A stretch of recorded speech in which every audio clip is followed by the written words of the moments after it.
Welcome back to Josh Does Math. In this video, we're going to be finding the derivatives of a couple of these functions that some of them use the power rule and some of them are going to be a little more complicated. So we'll look at the first one up here.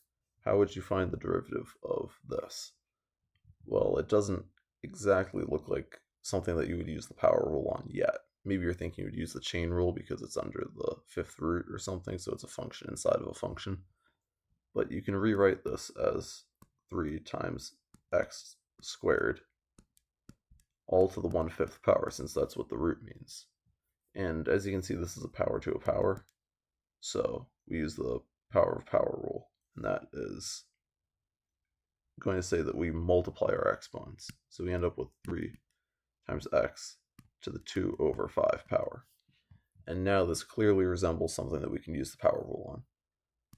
So now we say, okay, 3, pull that constant out front, and then we say power out front, 1 smaller on the power, so it becomes a -3/5 power.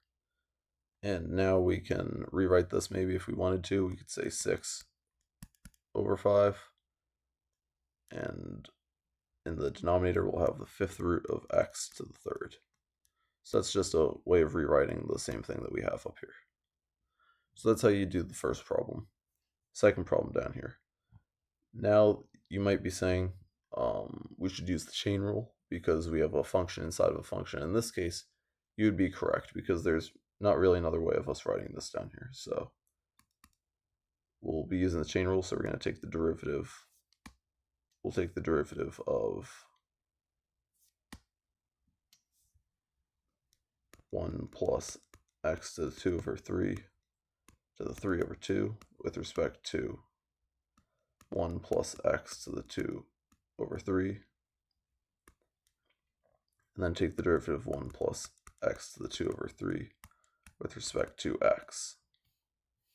So for the first derivative here, we end up with just using the power rule. So we say the power out front, and this is our inner mess, 1 smaller on the power. So now it becomes the 1/2 power. Okay, what about this other one that we're multiplying by? Take the derivative of this. 1 is just a constant, so no one cares about the derivative. This. Take the derivative of that. Power comes out front, so that's the 2/3 power.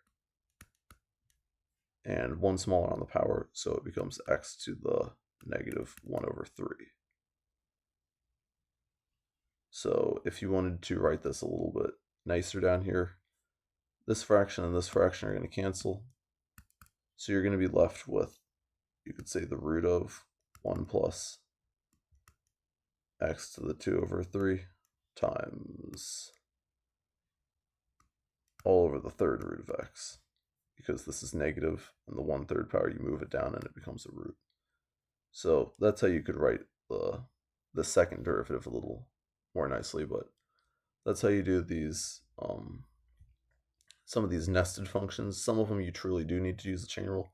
Other ones you can just break down the power and realize, oh, okay, it's just a power to another power, so I can combine the powers, and then I don't even need to worry about the chain rule. Thanks for watching.